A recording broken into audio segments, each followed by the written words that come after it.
Welcome to பினோஸ் kitchen. இன்றைக்கி நாம் வீட்டிலையே ஒரு சூப்பரான லாவா கேக் எப்படி செய்கிறதுனாங்க பார்க்க போகிறோம். ஒயிட் சாக்லேட் வச்சுட்டு இந்த லாவா கேக் ரொம்ப ஈஸியாக நம்ம வீட்டிலையே செஞ்சிடலாம். வாங்க இப்போது எப்படி செய்கிறதுன்னு பார்த்துடலாமா. இதுக்காக பார்த்திங்கன்னா 2 பீஸ் ஒயிட் சாக்லேட் எடுத்திருக்கேன். இது கூடவே 2 டேபிள் ஸ்பூன் அளவுக்கு பட்டர் எடுத்திருக்கேங்க. அடுத்ததாக பார்த்திங்கன்னா ஒரு 4 டேபிள் ஸ்பூன் அளவுக்கு பால் சேர்த்துக்கலாம். இப்போது இது எல்லாமே சேர்த்துட்டு நம்ம நல்லா மெல்ட் பண்ணி எடுக்கணுங்க இந்த சாக்லேட்டை. அதுக்கு நீங்கள் ஸ்டவ்வில் கீழே ஒரு பாத்திரம் வச்சு அதில் தண்ணி நல்லா கொதிக்கும்போது இந்த சாக்லேட் பவுலை கொதிக்கிற தண்ணிக்கு மேலே வச்சு இந்த மாதிரி நல்லா மெல்ட்டாகி எடுத்துக்கோங்க. அதுக்கப்புறம் ஆறுனதுக்கப்புறமா ஃப்ரிட்ஜில் வச்சு நல்லா க்ரீமி பக்குவத்துக்கு இந்த மாதிரி வந்ததுமே நம்ம வெளியே எடுத்து வச்சுக்கலாம். இனி அடுத்ததாக இங்கே நம்ம லாவா கேக் ரெடி பண்ணலாம். அதுக்கு 1 கப் அளவுக்கு கோதுமை மாவு எடுத்திருக்கேன்.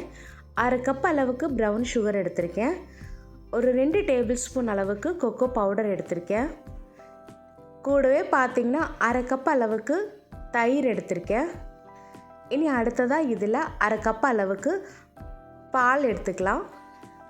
உங்களுக்கு தயிர் வேண்டாட்டி இது கூட நீங்கள் முட்டை கூட சேர்த்துக்கலாம் தயிருக்கு பதிலாக. இனி அடுத்ததாக இதில் 1/2 கப் அளவுக்கு ஆயில் எடுத்துக்கோங்க. ஃப்ளேவரே இல்லாத ஆயில் தான் எடுத்துக்கணும். இனி அடுத்ததாக இதில் 1/4 டீஸ்பூன் அளவுக்கு பேக்கிங் சோடா எடுத்துக்கோங்க. 1/2 டீஸ்பூன் அளவுக்கு பேக்கிங் பவுடர் எடுத்துக்கலாம். இப்போது இது எல்லாமே ஒன்று சேர நல்லா மிக்ஸ் பண்ணி விடுங்க. இந்த மாவு மிக்ஸ் பண்ணும்போது பொறுமையாக மிக்ஸ் பண்ணும். ரொம்ப ஸ்பீடாக அடித்து மிக்ஸ் பண்ணிடாதீங்க. இப்போ நல்லா இந்த அளவுக்கு நல்லா க்ரீமி மாதிரி மிக்ஸ் பண்ணி எடுத்துட்டோம் பாருங்கள். இப்போ இங்கே கேக் பேட்டர் ரெடி ஆகிடுச்சு. இனி அடுத்ததாக பார்த்திங்கன்னா ஒரு 3 கிண்ணி எடுத்திருக்கேன். இதில் கொஞ்சமாக ஆயில் ஊற்றிட்டு எல்லா சைடுமே ஈவனாக அப்ளை பண்ணி விடுங்க. நம்ம லாவா கேக் பண்ணுறதுனால சின்ன கிண்ணிலே பண்ணிக்கலாம். இப்போ நம்ம எல்லாத்துலேயுமே பார்த்திங்கன்னா ஆயில் அப்ளை பண்ணிட்டோம். இனி அடுத்ததாக பார்த்திங்கன்னா நம்ம ரெடி பண்ணி வச்சுருக்கிற அந்த கேக் பேட்டர் இதில் ஊற்றிடலாங்க. நல்லா ஃபுல்லாக ஊற்றாமல் ஒரு அரைவாசி அளவுக்கு முதல்ல ஊற்றிக்கலாம்.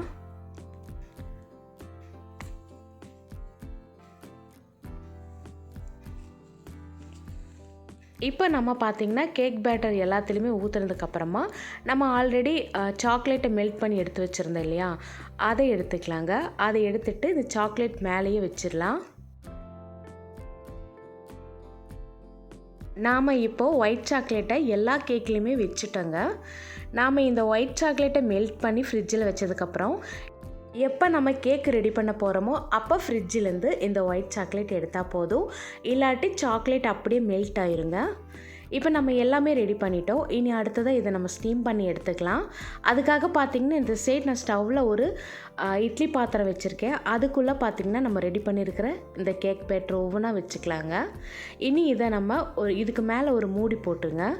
அடுத்ததாக பார்த்திங்கன்னா அதுக்கு மேலே பார்த்திங்கன்னா இட்லி பாத்திரத்தோட மூடி போட்டுக்கலாம். இல்லாட்டி ஸ்டீம் ஆகும்போது இந்த கேக்கில் தண்ணி விழுகிறதுக்கு சான்ஸ் இருக்குது. இனி ஒரு 20 நிமிஷத்துக்கு நம்ம வெயிட் பண்ணிவிட்டு அதுக்கப்புறமா ஓப்பன் பண்ணி பார்க்கலாம். 20 நிமிஷமே போதுங்க, சூப்பராக வெந்துடும். இனி நம்ம இந்த கேக் எல்லாத்தையுமே வெளியே எடுத்துடலாம். இனி நம்ம ரெடியான அந்த கேக்கை ப்ளைட்டுக்கு மாற்றிட்டு இந்த மாதிரி கட் பண்ணி சாப்பிட்டு பாருங்களேன். இதோட டேஸ்ட்டு சூப்பராக இருக்குங்க. நம்ம உள்ளே வச்சுருக்கிற அந்த ஒயிட் சாக்லேட்டெல்லாம் பார்த்திங்கன்னா நல்லா மெல்ட் ஆகி இந்த மாதிரி கட் பண்ணி சாப்பிடும்போது அப்படியே மெல்ட் ஆகி வரும் பாருங்கள். எவ்வளோ சூப்பராக இருக்குன்னு. இந்த சாக்லேட்டும் இந்த கேக்குமே மிக்ஸ் பண்ணி சாப்பிட்டு பாருங்கள். செம்ம டேஸ்ட்டாக இருக்குங்க. கண்டிப்பாக ட்ரை பண்ணி பாருங்கள். வீடியோ பிடிச்சிருக்கும்னு நினைக்கிறேன். பிடிச்சிருந்தால் லைக் பண்ணி கமெண்ட் பண்ணி ஷேர் பண்ணுங்கள். புதுசாக பார்க்குறவங்களா இருந்தால் மறக்காமல் பினோஸ் கிச்சன் சேனலை சப்ஸ்கிரைப் பண்ணிக்கோங்க. பாய்.